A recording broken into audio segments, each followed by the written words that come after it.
আজকের তোমাদের আমি একটা নতুন পদ্ধতিতে পটলের দোরমা তৈরি করে দেখাবো। এই রেসিপিটা কিন্তু আমি বাড়িতে মাঝে মধ্যেই করি, খেতে কিন্তু অসাধারণ সুন্দর লাগে। চলো তাহলে ফুল রেসিপিটা সবাই দেখো। প্রথমে পটলের দু সাইড কেটে মাঝখান থেকে আমি বটি দিয়ে একটু কেটে মাঝখানের বীজগুলো আঙুল দিয়ে বার করে নিচ্ছি।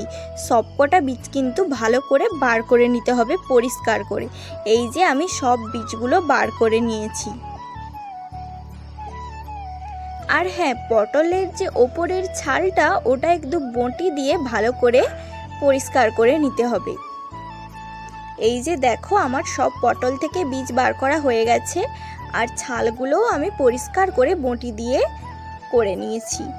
এরপরে কড়াইতে আমি জল দিয়ে দেব, দিয়ে পটলটাকে 5 মিনিট মতো হালকা সেদ্ধ করে নেব। সব পটল আমি জলে দিয়ে দিয়েছি। এখন দিয়ে দেব 1 চামচ পরিমাণ লবণ দিয়ে একটা ঢাকনা দিয়ে 5 মিনিট সেদ্ধ করে নিচ্ছি। এখন দেখা যাক কি কি উপকরণ লাগে। খুবই সামান্য উপকরণ, পেঁয়াজ আর আদা রসুনের পেস্ট নিয়েছি, এটা হলেই হয়ে যাবে। এখন দেখো পটলগুলো 50% সেদ্ধ হয়ে গেছে। এখন আমি কড়াইতে তেল দিয়ে দিচ্ছি পরিমাপ মতো। তারপরে দিয়ে দিচ্ছি আমি পেঁয়াজ কুচি, তারপরে পটল থেকে যে বীজগুলো বার করেছি ওই বীজগুলো দিয়ে দিচ্ছি। এবার সব কিছু ভালো করে একটু ভেজে নেব। একটু ভাজা হয়ে গেলে দিয়ে দিয়েছি আমি আদা রসুনের পেস্ট। তারপরে আরেকটু ভালো করে সব কিছু ভেজে নেব। কিছুটা ভাজা হয়ে গেলে আমি লবণ দিয়ে দেব হলুদ গুঁড়ো, আর দিয়ে দেব লঙ্কার গুঁড়ো, আর দিয়ে দিচ্ছি আমি কালো জিরে আর জিরের পেস্ট আর সামান্য ধনের পেস্ট। এবার সব কিছু আমি ভালো করে ভাজা একটু করে নেব। একটু ভাজা হয়ে গেলে একটু জল দিয়ে দেব আমি।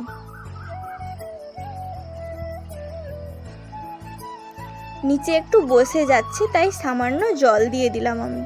জল দিয়ে ভালো করে সব কিছু কষিয়ে নেব। এই যে দেখো মশলাটা থেকে তেল ছেড়ে দিয়েছে। এই পর্যায়ে আমি মশলাটা নামিয়ে নেব। এই যে পুরটা আমি নামিয়ে নিয়েছি, আর এখানে পটলও রেডি করে নিয়েছি। চলো এখন আমি দোরমাটা রেডি করি।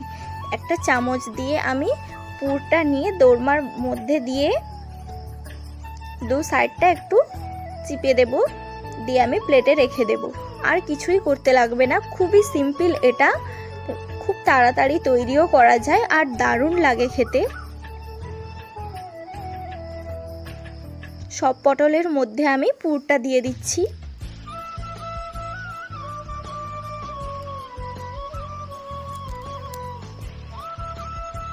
তোমরা কিন্তু এই রেসিপিটা ভাত কিংবা রুটির সঙ্গেও খেতে পারো, সব কিছুর সঙ্গে খুব ভালো লাগবে খেতে।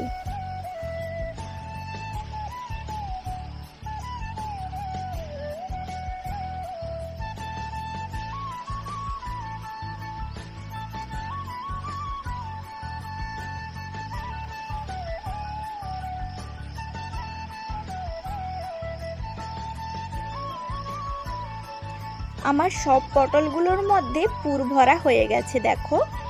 এই যে আমি সব রেডি করে নিয়েছি। এখন একটা কড়াই বসিয়ে দেব, দিয়ে কড়াইতে সামান্য পরিমাণে তেল দিয়ে দিচ্ছি। তারপরে আর কিছুই করতে হবে না, পুর ভরা পটলগুলো তেলের মধ্যে দিয়ে দিলেই হয়ে যাবে। তেলের মধ্যে আমি পুর ভরা পটলগুলো দিয়ে দিয়েছি। এবার ভালো করে পটলগুলো ভেজে নিতে হবে।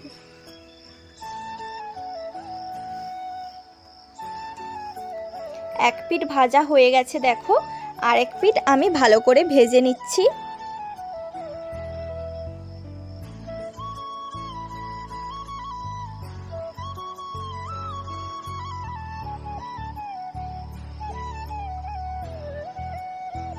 খুব ভালোভাবে আমি পটলগুলো ভেজে নিয়েছি। এখন রেডি হয়ে গেছে পটলের দোরমা। ভিডিওটি ভালো লাগলে অবশ্যই চ্যানেলটি সাবস্ক্রাইব করে দেবেন। বাই।